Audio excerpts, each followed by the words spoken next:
Ladies and gentlemen, welcome. Guests, distinguished visitors, cadets, everybody, I'm here to introduce this panel, a distinguished panel to celebrate 30 years of war, literature, and the arts. But first, I'd like your indulgence for a bit of history. An editor's statement for the first volume of the 1989 edition says, quote, WLA provides a forum in which scholars can exchange ideas and examine intellectual perspectives on war as depicted in fiction, film, painting, or other art forms produced within any culture or cultures past or present. That is, any imaginative treatment of the individual or culture in war, before or after. How such a statement and how WLA came about is the story of the Department of English and Fine Arts in the 70s and 80s. At that time, every cadet, here's a lesson for those of you in cadet uniforms. Every cadet read the Iliad or the Odyssey, some poetry of the World Wars, some Faulkner, a novel such as A Farewell to Arms or Catch-22. In each case, they were taught by a military faculty, a large percentage of whom had been in combat in War II, Korea, or Vietnam. Parenthetically, during the Vietnam War, at any one time, about 25% of the department was deployed in country, including the professor of art, who served as a combat artist. Such a rate of deployment continues to combat areas today for the remaining military faculty. Thus, we had a faculty who explored the effects of the war on the individual from their own experiences, and they neither promoted nor glorified war, knowing the complexity and the awfulness and the pain that this most human of enterprises bring.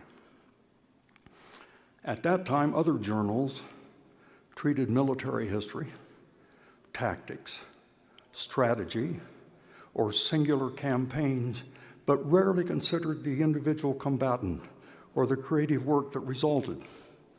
To fill that gap, we established WLA, despite, I hate to say this, bureaucratic suspicions that we would be somehow subversive or too expensive or too temporary.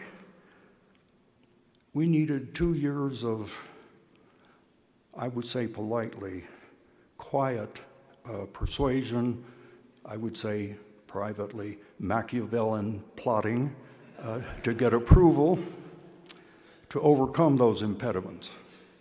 The first volume, which I had here somewhere, never mind, I misplaced it, I guess. Oh, there it is. Thank you very much, Sean. There's the first volume, okay?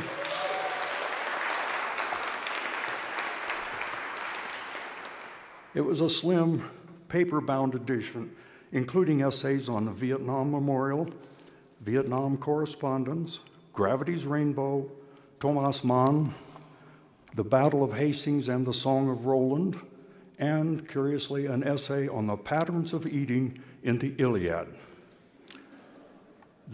That range and diversity of subject and contributors have been hallmarks of WLA since its first appearance.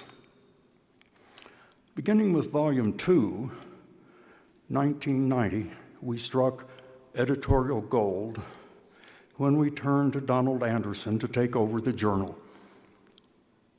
Under his guidance, the journal has grown in size, richness, and quality, but there'll be more about Donald later. Let me turn now to our panel. The moderator for the panel today is Sean Curio, a man of many tasks. He serves as fiction editor for WLA and is nonfiction editor of the literary journal Grist. An active duty captain in the Air Force, as you can see, Sean is currently pursuing a PhD in English at the University of Tennessee. Many challenges. Brian Turner is a veteran of 7 years service in the U.S. Army, including tours of duty in Iraq and Bosnia. Brian is a poet, essayist, director of Sierra Nevada College's Master of Fine Arts program. He won the 2005 Beatrice Hawley Award for his debut collection, Here, Bullet. Other celebrated books include My Life as a Foreign Country and Phantom Noise. He has been awarded a Lannan Literary Fellowship, an NEA Literature Fellowship, and the Amy Lowell Traveling Scholarship. He earned his MFA in poetry from the University of Oregon. Benjamin Busch is a veteran U.S. Marine Corps officer who served 2 tours in Iraq before becoming a writer, filmmaker, and illustrator. He's the author of the memoir Dust to Dust. His essays have been published in Harper's, New York Times Magazine, WLA, and featured on NPR. His poems have appeared in North American Review, Prairie Schooner, Fine Points, Michigan Quarterly Review, Epiphany, among others. And finally, my old friend, Donald Anderson, the editor of War, Literature and the Arts, is also the author of the books Fire Road, Gathering Noise from My Life, and Below Freezing, among others. A former career officer in the U.S. Air Force and a sometime executive officer when I was department head, a matter we both keep quiet. He now lives in Colorado Springs, where as a professor of English, he directs creative writing at the Air Force Academy. He earned his MFA from Cornell University. And with that, Sean.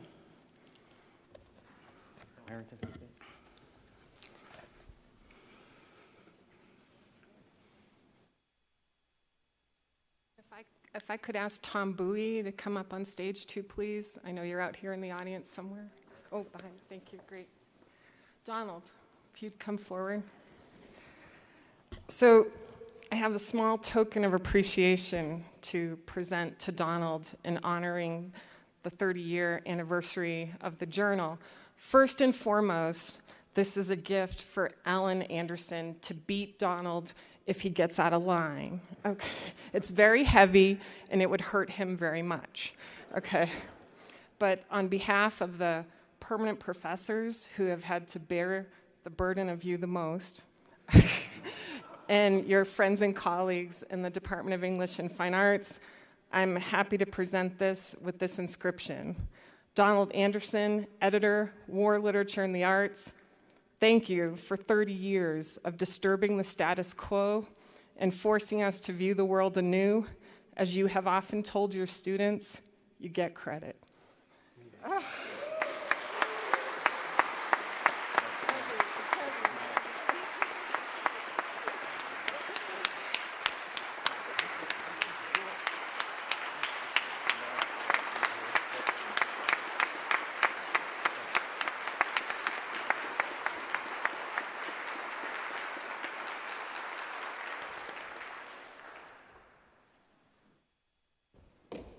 Welcome.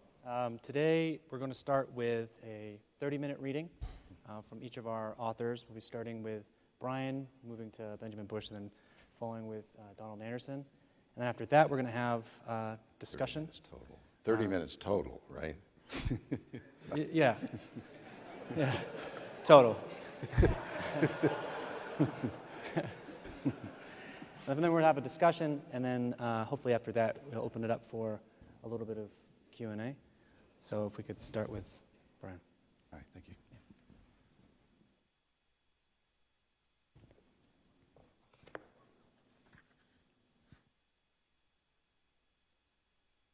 I am a drone aircraft plying the darkness above my body, flying over my wife as she sleeps beside me, over the curvature of the earth, over the glens of Antrim and the Dalmatian coastline, the shelves of Dubrovnik and Birchko and Mosul arcing in the air beside me, projectiles filled with poems and death and love. I am 32,000 feet over the Atlantic seaboard, the fields, the orchards, the woodlands below pressed together the way countries on maps do, coursing waterways, paved roads, and dirt tracks and furrows cutting through. Countries touching countries. Bosnia and Vietnam and Iraq and Northern Ireland and Korea and Russia pressed together in the geography below. Cumulus scattered above them, their shapes authored by sunlight on the ground beneath. The Battle of Guadalcanal emerges from the shadows where my grandfather lives, now Bougainville, Guam, Iwo Jima. Highway 1, Iraq's highway of death, stretches through desert on one side of California San Joaquin Valley, and on one side and California San Joaquin Valley on the other. The eucalyptus trees of my childhood line the sides of the highway. In places, I can see the scorch marks on the asphalt where transport trucks were left to burn. My dead Uncle Paul steals oranges in the night groves there, just as he did when I was 8 years old, while fresh, dark earth covers the newly dead on the other side of the highway. Owls perch on their gravestones, calling out for water. Each night I do this, monitoring heat signatures in the landscape, switching from white-hot to black-hot lenses as I bank and turn, gathering circuit by circuit the necessary intelligence, all that I have done, all that we have done, compressed in the demarcations of the map below. I think I said Black Hawk signatures. I was Black Hawk, right? Yeah. How are you guys doing? Is everybody all right? Okay. I see like a whole assembly of a huge part of our tribe, which has grown so much over these years. And great thanks to WLA and the efforts of the community that's built here. And I see Peter Moline there. I was just talking outside, and I think there's been a great synergy in this collaboration between West Point and here. And over the years, going to AWP conferences, for example, early on you might see 15 or 20 people getting a beer at the bar, and now that we spill out into there's no building large enough to hold us, you know? Mosul is inside me.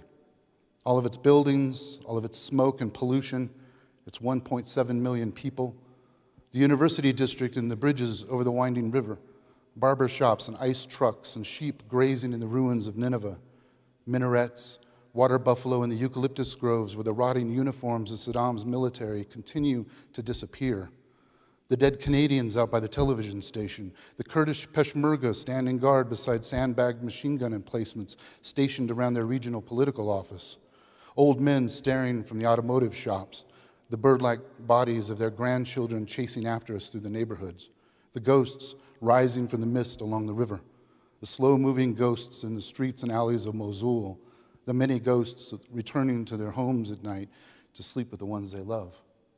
Dead tanks rust in the graveyard of metal beyond the outskirts of the city like skeletons in a field. They remind me of images of German and French and British soldiers left on the battlefields of the First World War, their jawbones unhinged, small tufts of hair clinging to the curvature of the skull, the way sawgrass clings to the dunes by the sea, wind blowing through them as through a flute. This is an odd part for a memoir. Some of you who are sort of classical memoirists, you don't want Bob Dylan to ever plug in. You want him to play acoustic guitar. This is kind of like an electric Bob Dylan. So I'm the writer of this book. It's a memoir, but then this happens.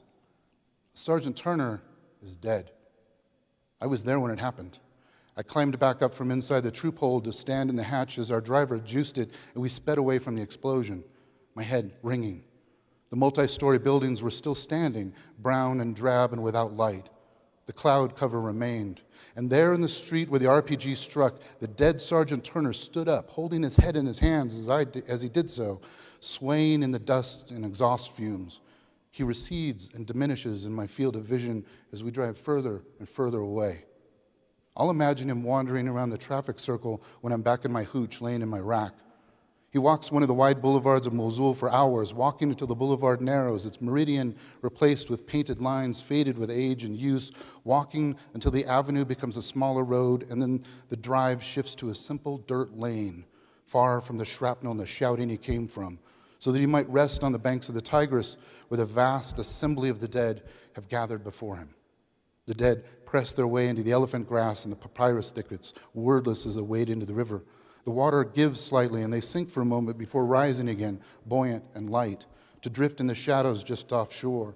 Seagulls wheel and turn in the air above, crying out from time to time. They see the dead lining the banks and filling the river, hundreds of thousands, perhaps, more, as far as the eye can see. And some of the dead pause to watch Sergeant Turner as he makes his way down to the water's edge. He takes off his gloves, unlaces his boots, and sets them beside him. He pulls the Velcro flap on his Kevlar vest and lays it folded by his boots, pulls the chin strap down slightly to slide his helmet off, setting it on the flak vest with its plates of body armor. When he unrolls his boot socks from the ankle downward and off, the faint trace of the breeze cools the pads of his feet. Some of the dead harden their gaze as Sergeant Turner parts the tall grass and wades into the river. Some of the dead stare off towards the city skyline. Blackhawks fly in wide tandem circles, their distant rotor blades rolling deep and low over the water like drums. Sergeant Turner leans his head back into the cool gray surface of the river until his ears fully submerge. High winds erase the contrails of fighter jets in the stratosphere above as he listens to the muted wavelengths of sound the water carries out to sea. When he rolls his head to the side and looks toward the shore, he sees a small boy crouching there, staring at him. The expression on the boy's face is as gray and reflective as the river. There's something stilled and aged in the boy. And as the boy looks on, Sergeant Turner closes his eyes and sinks under the water's surface. So I think I just killed myself in my own memoir. But there are pages after that, so who knows what's going to happen then. You know? Right? If you'll indulge me, and with apologies to all who have ever published in WLA, Don, I'm sorry and I think there's children's here, but they just don't listen for a moment. But if I fuck this up, I'm sorry. I apologize. I like being how many enlisted are here? All right. Shout out for the enlisted. Any enlisted soldiers? Maurice, all right. So I appreciate all these officers allowing some of the enlisted to walk into this room, you know. And every now and then a word like the F word, we share it no matter what part of the rank structure we fall on, right? But none of those words show up in this next piece. In fact, none of my words show up in this next piece. And I went from 1989 until the current day, the current issue, and I tried to create from the words that were there kind of conversation, or listen to a conversation that's already there. So, it is true, first of all, that a reader may recognize small town and working class values like hard work, competition, sacrifice, duty. This is the story of my life. I remember the snowy outline of the North African coasts, the blue Mediterranean winter afternoons, Naples looking murky and sullen, 72 hours of incoming that eventually took out all 4 of the 105s and dug through the sandbags to blow all the ammo bunkers. The snow falling gently along a trail parallel to a swift river. Sophocles himself could hardly have asked for better material. Through the sepia tones of the cracked photograph, I inherit my father's penchant for orderly collection, my mother's fears. Remember? When it comes to a .50 caliber machine gun, single shots call for technique. Tripod legs, sandbagged, the butterfly switch. Because any bullet that misses will crack the air overhead like a cattle whip. You don't forget what tried to kill you. Don't ask me why. I only know you never know what's going to save you. The inner and outer worlds are problematic, and the borderline between them is impermeable. The impending threat called for plans and drills, preparation, but throughout that long process, sometimes an ordeal, I kept one purpose in mind, a kind of literary mission, if you will. There is no metaphor. Birdsong can't float so much death. Requiem cannot bring repose for cries now swelling, bursting to symphony this century of death. Be prepared for morphine drips, beeping monitors, for doctors who will press a firm hand on your shoulder when there's nothing left to say. What happens to soldiers in wars happens also to the rippling circles of those who know or love them: mothers, fathers, brothers, sisters, lovers, pet dogs, hometowns, nations. Pray to whomever you kneel down to, hawk or wolf or the great whale, record keeper of time before, time now, time ahead. Pray. I apologize, noting long, deep grooves in the urns, tracing trajectories of small arms fire. Go back. Reassemble the disassembled. Recall head to body, the body still warm, eyes burning with their own historic dynamic. What seems impossible becomes possible, and what seems unreasonable becomes norm. Listen, there is nothing romantic about this. There is a rooftop sniper not far from here, resting the crosshairs, measuring the distance. From the field of his country, the dead rise up now. They walk through fire-smoke valleys to cross over water. They gather around. They are as uncountable as fog. The importance of these moments will not be noticeable until they become impossible to find. Cubism, symbolism, abstraction, icons and iconography, photography and photojournalism, portraiture and cave paintings are all referenced in these images. They demonstrate the necessity of artists to find art despite circumstance. Soldiers, more than anyone, know what they are capable of destroying. And when they write about war, they are working to protect the world. Today, we drive through minefields. We peel off our armor and sit on the floor. That's the face of battle that almost always gets forgotten. I've spent my life trying to learn, as people have pointed out, see in the shadow of death. They are the lessons of life. Arcs and tracers and flares and muzzle flashes, night blossoms planted from a B-52 shaking the earth. I am obsessed by these themes. Dark humor, a gallows laugh in the face of all this horror.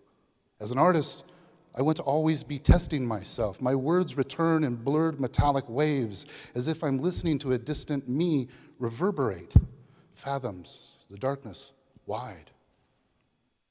Sunny days, sweeping the clouds away. The air is sweet.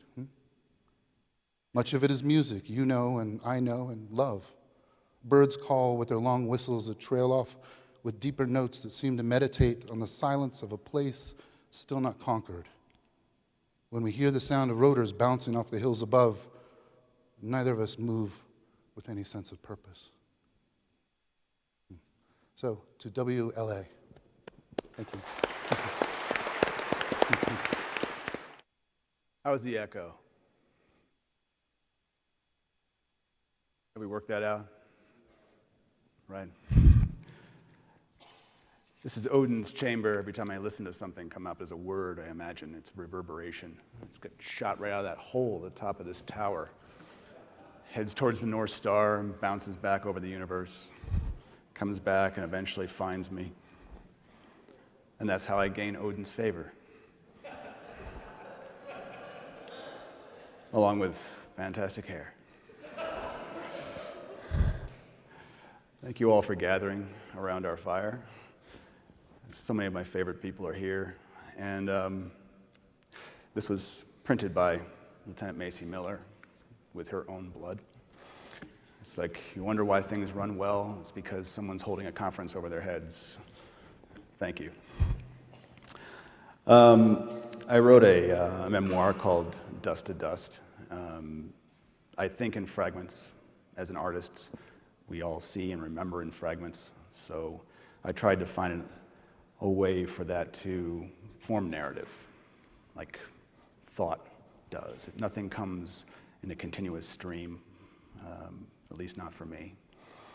And there were certain things that prose couldn't do, and I began to sever off pieces, and prose became poems because I could play with structure. I could emphasize different things. And we're all talking about endings, how much historians love to put dates on things, the day the war ends. But what we talk about in world literature and arts all the time, for 30 years you've seen people saying that nothing ends at the end. Everything is subtext, even the stuff that we wear as clothing. So this is a small poem I'll read with. It's called Subtext. And the first line is in quotes. This is not about that. It is too obvious to write about, an occurrence long with disappointment. But it is over. Uneven mud brick walls, burnt plastic wind, diesel exhaust, dust in the sky, children running, the curiosity of goats, and men with sticks. Body heavy with bullets, soil thick with bone and bleeding, face rough with salt. The war occurs in everything now, and this is about that. So I began to define that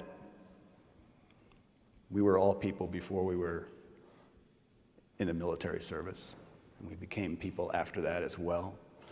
And we seem to like to compartmentalize as people. It's comfortable. It's a way of control, which we all seek in one way or another. And my second tour, I was in Ramadi in 2005. You can look it up. And I left my wife with our first infant. I'd seen little Alexander born, and that was my participation in fatherhood, was departure. The cruelty of us all abandoning those who love us for our selfless service. And in the first tour, I would notice girls, children, mostly because girls were brightly dressed. I could see them for miles in the Iraqi desert. But the second time, I saw them differently. As we gain experience, we change. We understand things differently. It happens with literature. It happens with all the stories you read. To read something as a parent is different than to read something as someone who hasn't brought a child into the world or tried to save one. So this is a small poem called Girls, because subtext was involved. The men are not home, gone before we arrive, slipped out into the usual conspiracies, so tired of us smiling and waving, exhausted by our incomprehension. They leave to hide inside their country, aware, always, that we are circling and smiling harder. Their girls are home, waiting along the path of our orbit, expecting us to collide because they have nowhere else to go, weighed with all the inhibition they are taught. Mothers are not fools. It is men, simple with gunfire. Rusting gates are welded from the wreckage of other things, bullet holes punched through, girls peering out, their thin bodies half inside, faces lit in the breach to see beyond the whispers of women. They sweep entryways, separating dust from packed earth as if one were not the other. We pass because we must, slow and reptilian, unable to pretend we mean no harm. This is no man's land. Here in a business of flies, where a baby stumbles into fatherless space, smiling because she does not know us, and the war ends. So, I don't write that many poems which anyone would consider war poems, at least not on the surface. At least if they haven't read my memoir and know me and know what I'm doing. But I'll read one which is openly about that before I return to the subterrane where I usually dwell. I'm actually staying in Jesse Goolsby's cellar while I'm here. It's the most comfortable cellar I've ever been in, but I'm glad he knew to keep me underground. It's called Full Bleed. We don't own it, but we have to keep just enough, 1.5 gallons. Worry when we see it run. We'll say, that's my blood, though we really can't tell one man's blood from another's. That's blood, we say, and we'll pause, looking down, amazed, bright on bandages, and we'll drop what we're doing, pay attention, seal the drip that goes all the way to our hearts, everyone telling us to stay calm. He was calm, ripped open quiet, the air hard, tore holes blood couldn't imagine. On my hand, my boots, this blood has been in the tips of his fingers, close enough to touch, warmed by the sun. Summers in Maine, summers in the war. This blood has been in his mind, passed through. Never knew what he thought. We don't mention the intimacy of blood, but here in the streets, when it spills out like this, drained from wounds it can't seal, I can feel his blood trying to put a scab on me instead. Blood tries to save everyone. This is a full bleed, given to insects and soil, and given to me. A new way to see myself, and I don't know what to do. The metal's rusting on my arm, armor forming one color thick, thinner than dust, cracking in my palm. Here's where I split apart, along these lifelines, blood cracking, these dry palm trees. Did you know blood could crack? This is his. I'll have to wash it off to make sure he's gone. I live in Michigan now. I grew up in upstate New York. And I've been told many people that Michigan is where excitement goes to die. But I live on a farm, which is a wreckage of other people's ambitions, their failure, now my own. And it's got a lot of green space around it. And we moved there right after I got back from my tour. My wife, a wiser individual, a professor, got the only job that a historian could get in the country, Michigan at the time. And we stay there still, but I've always been around deer hunters, whether upstate New York or Michigan. And so, remember subtext. This is just about deer hunting. The morning is filled with killing. Trucks creep and slow swerve the dirt roads, search for herds as if all the land were suddenly theirs. Look away when I stand in the yard, insulted by my claim. Long cracks of rifle fire crawling over the low hills, the first bullets of winter, and all the animals seem to know that the sky is too clear for thunder, all the geese gone. They have learned this about us, how during one night we change into predators, hang gashed bodies in garages and from trees for all to see, cut them open on opening day.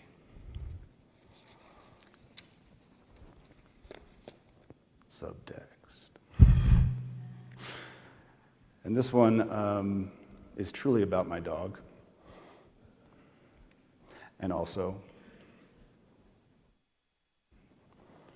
about so many other things. And I've had people who love dogs have sent me nice notes about this poem, and a lot of veterans have sent me messages about this poem. And they don't have dogs. Maybe you'll figure this one. It's called Dog Trail. This is about my home in upstate New York, which has a hill behind it. On our hill, there was a trail to the moon. Our black dog found it, beat it into the ground with his paws. It could be supposed that he hated moons, that his ferocity was more than dutiful, but we'll never know. At night, he would run, hackles up, furious, in a line through the grass to join the darkness at the crest where the moon was found again, not to be resting, but higher still in the sky where he had driven it, bright and silent, above the night echo of warnings, barked hard and serious. Years of this. Even when he was old and groaned as he rose from the floor, he would summon his fury and run at the sky.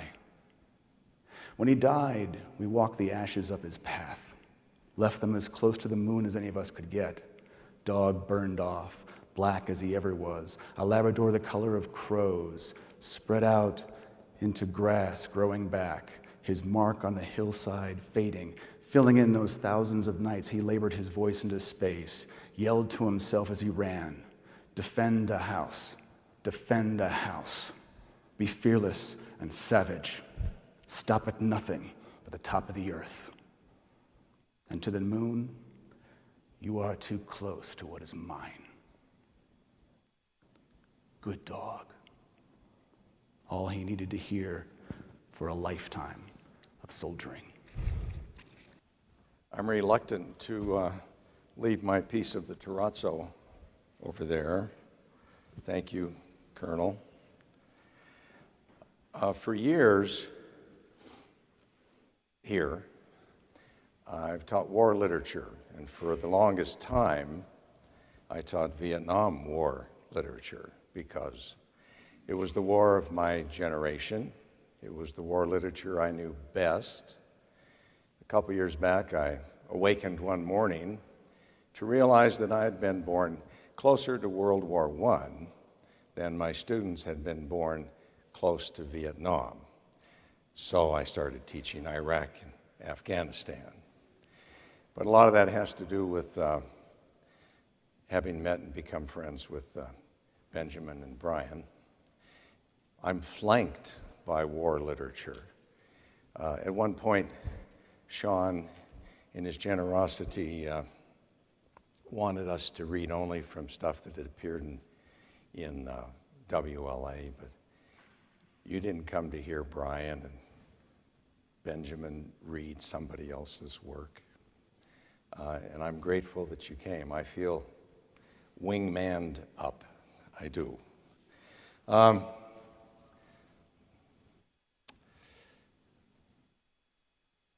Someone unkindly pointed out to me a while back that I am 1 year older than the Air Force.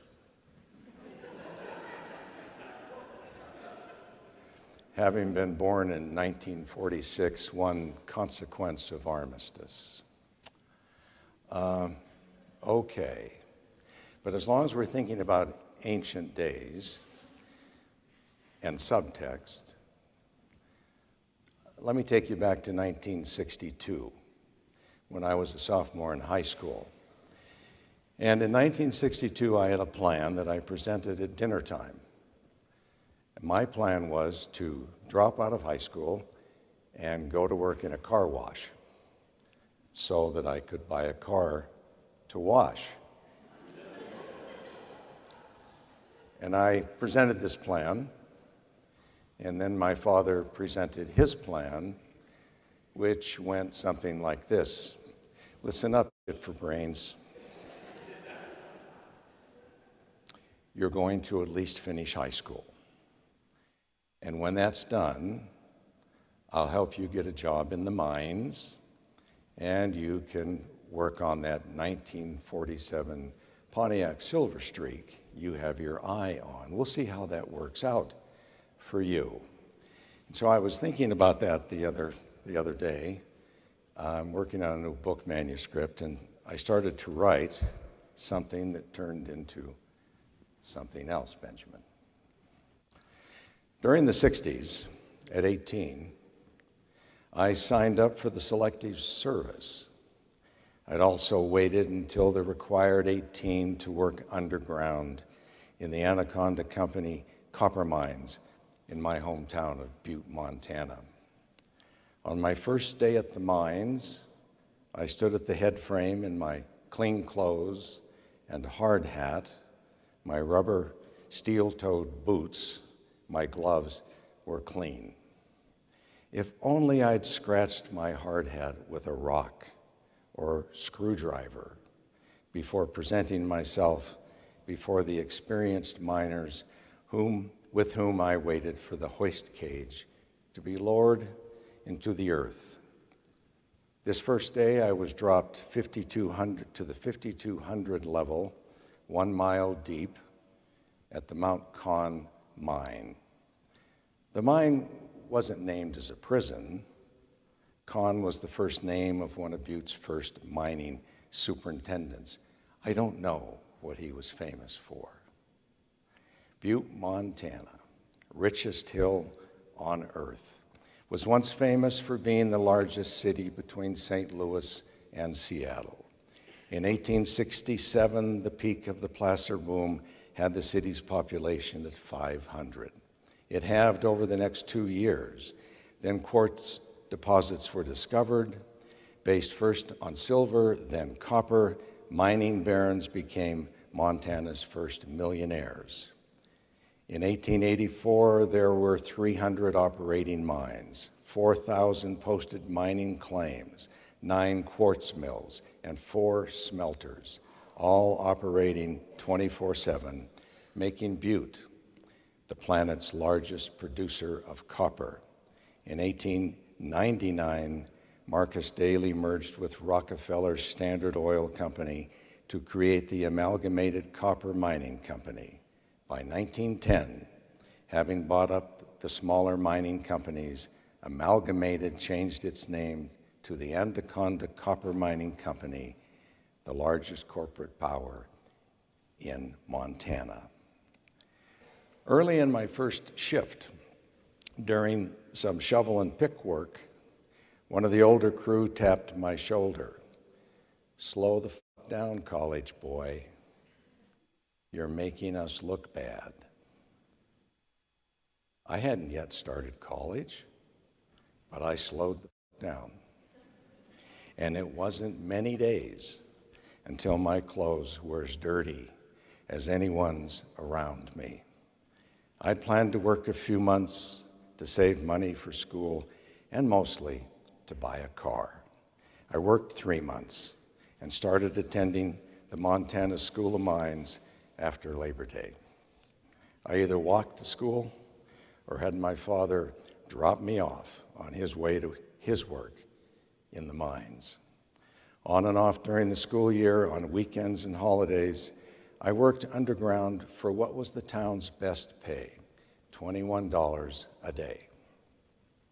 I got assigned to clear grizzlies, a greenhorn's job. The grizzlies lit at a 100-foot shaft with a grid of spaced iron bars like railroad rails. There was enough room between the rails to fall through, which was why it was a rule to wear a safety belt connected by rope to a rock bolt, or had been mucked into the smaller shaft called a raise to tumble by gravity from mining above the grizzlies below. This happened on each level of the mine.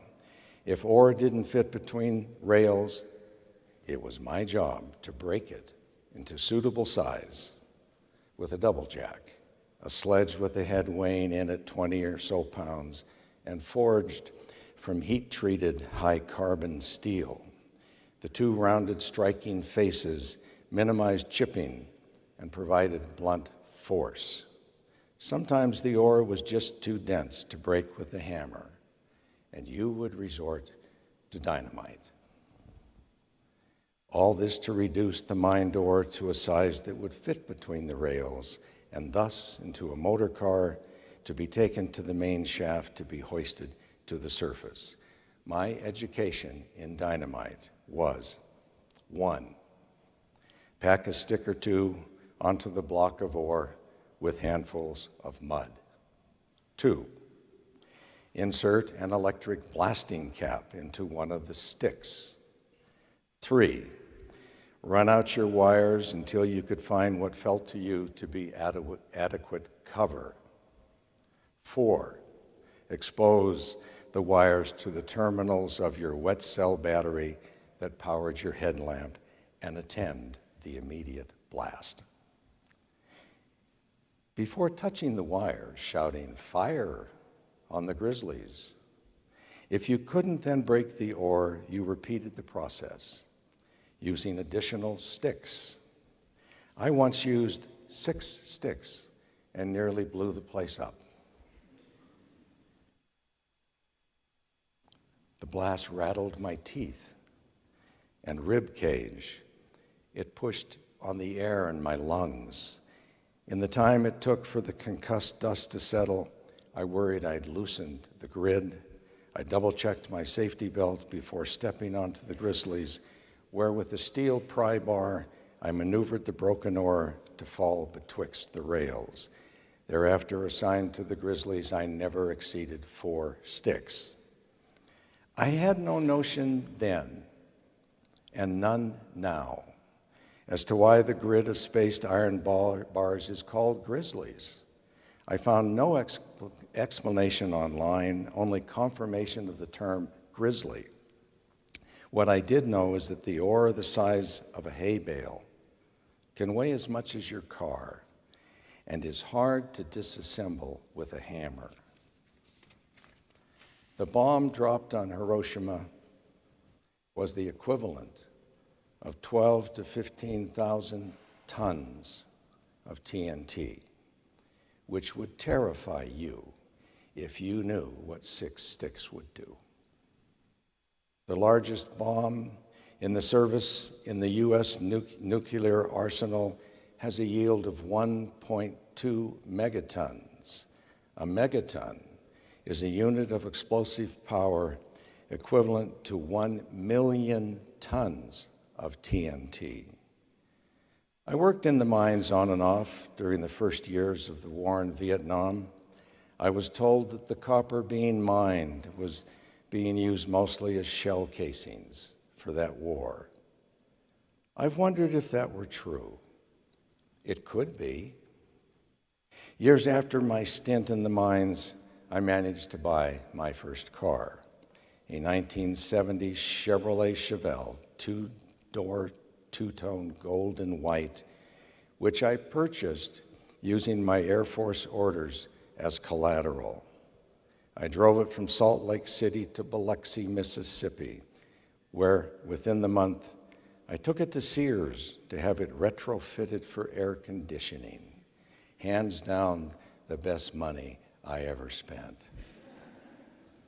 Butte, Montana still holds the record for the lowest recorded temperature in the contiguous United States, minus 61 degrees Fahrenheit.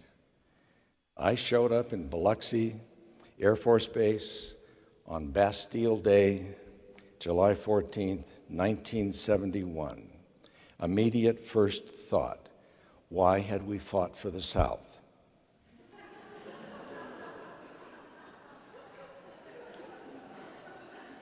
Have you been to Mississippi? What did you think? Castle Bravo, the largest nuclear weapon detonated by the United States, set off at Bikini on February 28, 1954, produced twice the energy expected from 8 million tons of TNT, an explosion equivalent to some 15 million tons of TNT. It's common knowledge, isn't it, that the prizes Alfred Nobel funded, benefiting science, culture, and peace, were and are made possible by his manufacture and sale of TNT. The world's most powerful hydrogen bomb detonated on October 30th, 1961, over Novaya Zemlya in the Soviet Union. The bomb had the explosive force of 58 megatons, 6,000 times more powerful than the Hiroshima bomb. Dropped by an aircraft and detonated 1,200 feet above the Earth's surface, the shock wave circled the planet 3 times, the mushroom cloud extending 38 miles into the atmosphere. The Soviets labeled their experience Tsar Bomba. Tsar can be translated as Russian emperor, tyrant, or somebody in authority. Alfred Nobel's father manufactured landmines. There were crates of dynamite and blasting caps scattered throughout the mine I worked in. The amounts were restocked constantly like an armory for munitions training. What I think of now is that a blasting cap, never mind a dynamite stick, is enough to blow your hands off. How was I permitted use? I was a teenager in a hard hat. I felt conscripted, ready for deployment.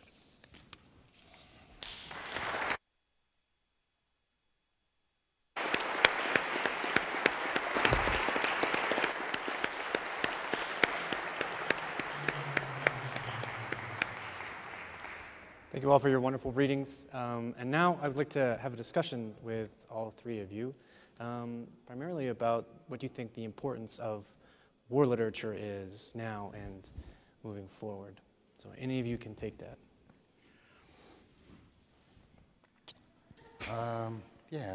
So a couple of you might have heard me say something along these lines in response. I think it's important for our country, which is actively engaged in multiple wars around the globe, and some could argue here at home too, right? And for the most part, for me, it seems like I don't see much talk about it. I don't see much conversation. It's very active in some places, but like the word peace, I haven't heard a politician use that word in years. You know? It'd be interesting to see as this campaign, we only have a month before the midterms, and there's only a little bit of time left to say those words.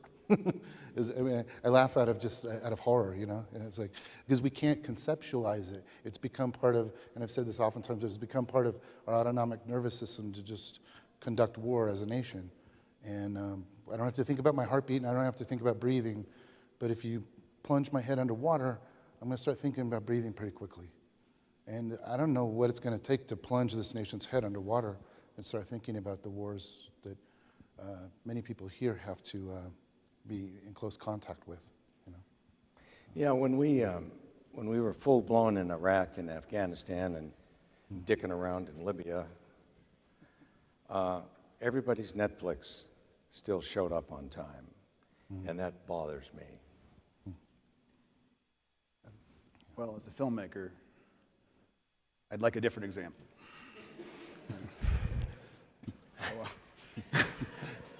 Although I'm glad you had to, sit in a pit, look up out of a hole, holding a 20-pound hammer, because that pleased That makes you both feel Odin better. and Thor. Yeah, okay.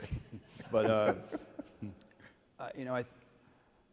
I worry always about our relationship to consequence and how far we seem to be pushing ourselves away, just as a people, and that consequence is desperate for articulation. It has to have some sense of familiarity. And, how many people claim to believe and follow the Bible? How long has that text been around? What is its necessity? It's a war journal. It's the first war literature in the arts. It's full of wreckage, of fear, of us in conflict with each other and being punished for it or rewarded. How many people have gone forward to die for a story? Who still do? What is the story? What's the power of that story? And of all the religious texts, well, not the Buddhist aren't so, but there's the idea of that being embedded into human culture. And I always look at the caves in France, and it's the first time man identified themselves as having an identity. And the next thing they gave themselves was a spear and an animal to hunt. And then they were hunting each other. And that's the first written record we have. That's how we evolved. So I find it one of the most important of our conversations. What are we willing to kill each other for? How can we talk ourselves out of that? It's going to require language. It's going to require a comprehension of consequence. It's going to require the stories of those who participated from everywhere up. And we talk about the combat veteran, and I've talked about this with some of you before, but the idea that seems to be eating the narrative and sucking the air out of the bombs. But as a small example, I was talking to a young woman who didn't think she was part of the narrative. I met her at some collateral veteran casual gathering of people, And she said she only had one photograph of her service. And she's sitting on a bomb in some, ammo supply point in the U.S. Never deployed, just went to training and did this, and then went home, moved on with her life. And I couldn't help but be like, think about all the things that you're sitting on. The mine that the metal came from, the apportionment of funds for that, the vote to send it someplace, the idea that we chose to turn somebody into dead with that one thing that you're sitting on, that you're part of as its movement to damage. We're all related to it. Just the simple fact that you're a citizen, that you pay your taxes. So I think that war literature arts for 30 years was really first in saying, this is an important discussion, and by damn, we're going to be serious about it. And it's not just a discussion which has a principal focal point. It allows for expansion. There's a lot of air in a war, and that bomb that was dropped, the shock wave went around the world 3 times. Didn't hit any of us, except it hit all of us. And that's the fact that there's one atmosphere. We're breathing plumes of bombs right now that are being dropped from Vegas by the Air Force on someone. And it just keeps circling until it settles. So I think that's really important. I think this whole discussion and everyone who participates in the telling of these stories, the idea that we relate to one another most directly and very often incredibly intimately is the fact that we share a set of words and we try to make sense. I was just going to say 2 points. You talking about putting our head under water and when we're going to start breathing, or realizing that we're not breathing, and then sort of closing the distance for consequence. Isn't that your job as an artist? To relay that to me about consequence? So are you guys doing your job? A lot of people are doing their job. We accept less than 10% of the material sent to us. And in recent years, the journal is averaging like 700 pages an issue, and sometimes 1,000. One time, 1,200 we counted it up one time. It's amazing. People are sending material because they're thinking about it. And in some ways, the journal makes me hopeful because people are thinking about it. So, And how many are reading per month? It wasn't. oh, How many well, I need to shout out, is Bill Newmiller here? Is he not even in here? Is he? Down. Oh, there he is. He refuses to volunteer his hands. 20 years ago, Newmiller came to me and he said, we gotta be digital. And I said, what? We're bookmen. Bookmen. No. And it took me about 10 years, and he finally talked me into it. And about 6 years ago, we stopped printing altogether. And in the last 12 months, more than 2 million pages have been downloaded from War Literature and the Arts website. For free. For free. So those contributors who always write to me and say, can I get my print copy? No, but fear not. People are aware of what you're doing, and without Bill, this never would have happened. So we're working on it as best we can. I think to get to part of the question too, I get versions of the truth out of myself, portions of it. Yeah. But I think artists in general, it's incumbent upon us to try to challenge ourselves, find something that's disturbing inside of us, and then share that. And then oftentimes maybe it'll find home in the reader or another writer too. So I try not to go up there. I come from a line of preachers, and you get one of those things in front of me, and I can pound on it and start preaching easily enough. But I'm not learning anything in that process, not much, so. And to add to that, I mean, how many stories orbit around no problem? Like, this is a story about nothing wrong. Really? I mean, even the Grinch has issues, there's the idea that our greatest problem is probably, warfare on some level, but also all its tributaries, all the things that make us angry creatures.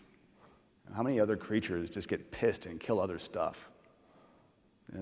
Hungry, that I understand, but just like that gazelle, shut up. I'm not even going to eat it. It's all about that idea we're circling something we imagine is not just our own problem. Someone else is going to relate, in their own unique way to it. I don't know that I write war stories. I write childhood stories. Growing up and maturing into a larger awareness of the same small things I've always been staring at. I'm a stonemason. I stare at rocks all the time. I like your rock. Yeah. It's a good call. I didn't get a rock, so I think that those things become amplified as you begin to see how they widen. I'm a cartographer. I've been making maps since I was little. Then the military gave me maps and said maps are important. Like I don't know. So that becomes about journey, and we all have one. It's a pretty good trajectory. So far, I've proved my immortality.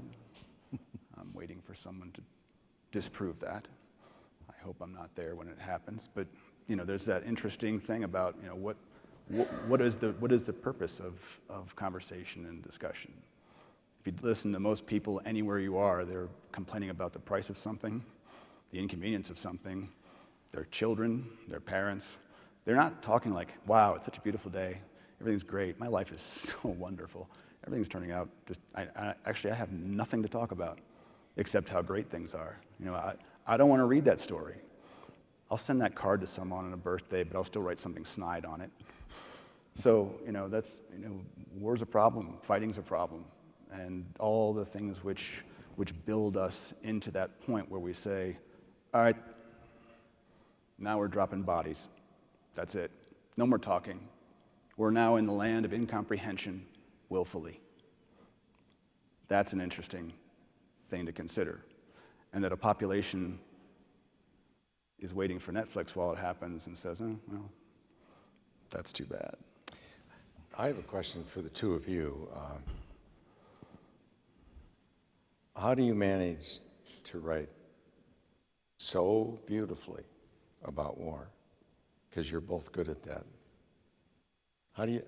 What is that about? Writing beautifully about war. This is where we're supposed to do autopsies of ourselves and figure Yes. out what's going on inside. This is where we fight. Yeah. I mean, I know you've all read these guys.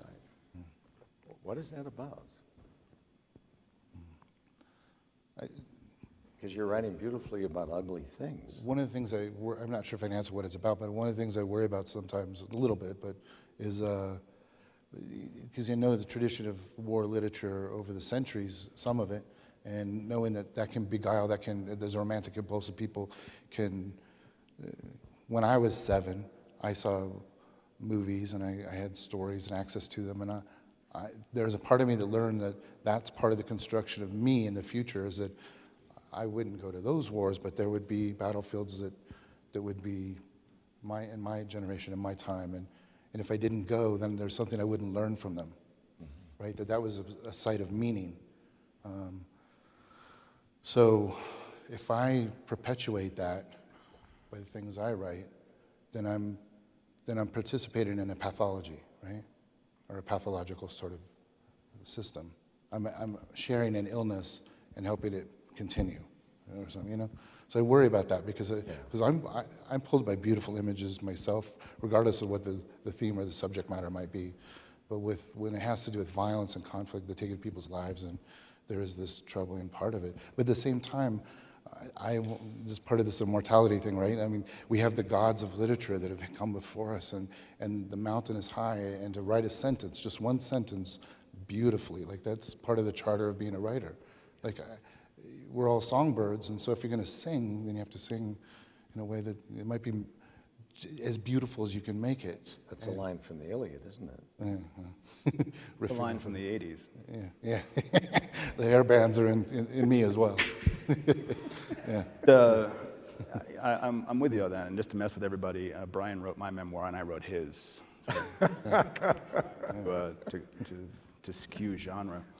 But to going back, to what you were talking about, that's the sentence we're striving for, and there's no more beaten language anywhere on earth. And I wish I could show you my drafts. I did that from one of my workshops once, because they're all like, because I was like, take this and condense it down to 1,000 words of something, and they came in with their 1,000-word piece. I said, great, make it 500 words. And like, next night, they came back and 500 words. I said, great, read that out, it's beautiful. Make it 250 words.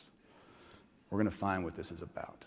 And they were like, I hate you so much. I'm like, great, that makes me an editor. And you're gonna hate us all, and I'm not an editor, but I think I do it because I despise disappearance. I hate erasure. I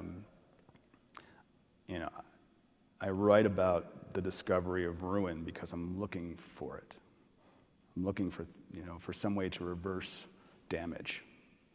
But I'm also participatory. I joined the Marines not to learn to sew. I knew what we did. I was a studio art major at Vassar College making prints and sculpture. And then I was an infantry officer, which makes me qualified to describe landscape, i.e. terrain. And I have an urge to preserve pieces. I write in fragments the same way. And if you look at Donald Anderson's work, he's curating pieces that he has noticed. And I think being great observers is the most important thing to a writer, to just a human. Notice things. We're all in such a damn hurry to die, and I think we go past things which we forget are filled with, with memory. Like if I see, I talk about sometimes if I see daffodils somewhere, it's always because my mother planted them when I was little. She planted daffodils, and they're still growing at houses we don't live in, everywhere, because they're perennial. I only plant perennials. Go ahead and catch me planting an annual and say, what are you doing? You know what happens next year, right? Nothing. It's like planting a doll and calling it your child. So I look for that kind of stuff. And Donald Anderson, all his work is this collection of like, I noticed that, and noticed that. And because he thinks thematically often, he's thinking about cold. His new book, which just came out on Saturday, is that. That's good. And here's something I remember because maybe of that, of my own, and then that's good. And he did it with Gathering Noise, because that's what it is. And Brian did it with, we've done it lots of different ways, but these pieces, you find them, you find a connection. And I think it's a tough job, because my work area looks like a debris field. This looks like someone tipped a library upside down, shook everything out of it through a shredder. And it's like, okay, make a book out of find the book in here. Like, but it's because I notice those little things. And if we just stop for a moment and let the memory come instead of hurrying by, instead of letting those moments flash. Like, Mom, store's closing soon. Let those moments hang for a bit in your life. I can jump in real quick. I'll just riff, and I probably won't answer your question, but there's a few things that come to mind quickly, which is I wish sometimes with the fragments, because when they're at home and they've been cut up in pieces and you have these fragments laid out on your floor or on a desk or something, We read from left to right in English, letter by letter, typed out, word by word, a space, another word, type, space, word. We read like that and then flip the page and continue. But I wish the fragments, because I could see them in my mind's eye, I think you could sort of, if we as people could somehow just sort of take in 3 at one time, but we don't, right? And but we're at multiple time zones. So like you've come from Lyon, yeah, right? And so part of you must be thinking about your children, your family back home, and your husband and stuff. Or you didn't really. If you've seen her face, she was like, oh yeah. See, she wasn't thinking anything about them. but anyway, sometimes I'll think about things that happened last week, and I'm here right now. But I'm also thinking about things that happen next week, and they're all sort of blended, and we move through time, and sometimes those times layer over each other as well. And so when someone says, why'd you join the Army, for example, that's an impossible question. And someone, like how far back do we have to go? Like I haven't done enough of the family research to figure out what's in these cells that comprise me. So like when you said Guadalcanal and the daffodils, that gets to that gesture too, right? Of the past that's all layered together. If you shear a mountain away, then you can see, or if you can take that mine shaft and then just cut away the earth and just see the shaft is in a half of it, and see, as Don's, descending down into the earth, you can see the geologic history that he's inside a part of, And so again, I wish there was another way for us to really get the fragments in the way that they're felt, where you can experience a moment. If you had that moment where you smell something and you're smelling it in that moment, but 1974 is there, and Yeah. you're not even sure exactly, it's something from 74, but I can't quite name it. But it's there, Yeah. Yeah, I tell my students, not only do I have more money than they do, but that my life is way richer. And it's because I've read more. And I believe deep in my bones we are where we've been and what we've read. And Benjamin's onto my trick. Everything reminds me of something else. And I believe literature, a good definition for literature, are words that are worth repeating. Yeah, and as far as time, I love having air superiority, so also thank you for that. Good to own the atmosphere.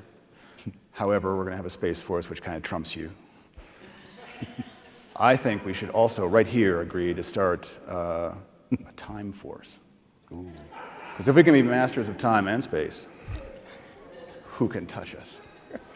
But we don't think chronologically. We don't dream chronologically. We just don't. As memories come to you, they're out of order because your brain is onto something. It gets onto a run. And as an artist, I look at some of my old work as just, my drawings and drafts and things like that. And I make a lot of mistakes. I'm constantly disappointed, as all good artists are, right? Constantly hate my own efforts, but I can see, like in drafts, much like my writings, like, wow, that's terrible. Yeah, that's a little less worse, and yeah, that's profoundly bad still. But I keep on saving this sentence, and sometimes I drop it. And I come back 3 years later because that sentence is suddenly like everything. Like, I was waiting for this to have its moment. I was waiting for it to finally arrive. I was waiting for it to be important because I didn't have the experience that needed, the chemical reaction couldn't happen without this atom. Just didn't have it. And so I think, that sense of chronological order is nice for learning. The systemized, like, okay, this leads to this. We like progression. And we sometimes don't think of disorder as progression, whereas I do. Something might have occurred to me now, which finally makes sense of me at 7, or me in a mine, which I've dug many mines, all of them to find nothing, but the effort was there. So it's the sense that it takes time to figure some things out. We talked about that with war literature. Like, okay, well, why aren't there books, after Vietnam immediately? It was a good long time before novels really started to happen and memoirs. Not just because of reception, because people were sorting things out. They needed to walk in fields. They needed to go find other journeys to find that information. And so I think that time is a huge issue. And why do we write sometimes out of sequence? We're not. It takes this thing to this thing to this thing. And I go back to the art. I find that the pieces of art that I made become irrelevant to the final piece, to anyone who sees it. I finally did the thing I meant to do. No one knows how I got there because I destroyed the evidence. But it was because I was working my way toward the right thing. The thinking was all, if you looked at all my work, you can see that, yes, the answer is 24, but I show my work in all the scrap paper. So I don't know if that's an answer or not. So we actually have to stop right now. But if you would like to continue the conversation with Ben and Brian, they'll be having a book signing just over in A Hall. So with that, if we could thank all of our panelists for this wonderful discussion. I would. We have one last statement. One thing is I'd like to make sure Donald's new book is there. I just saw it today, so it's the first time to see it. So. All right. All right. Thank you Thank very you much. all.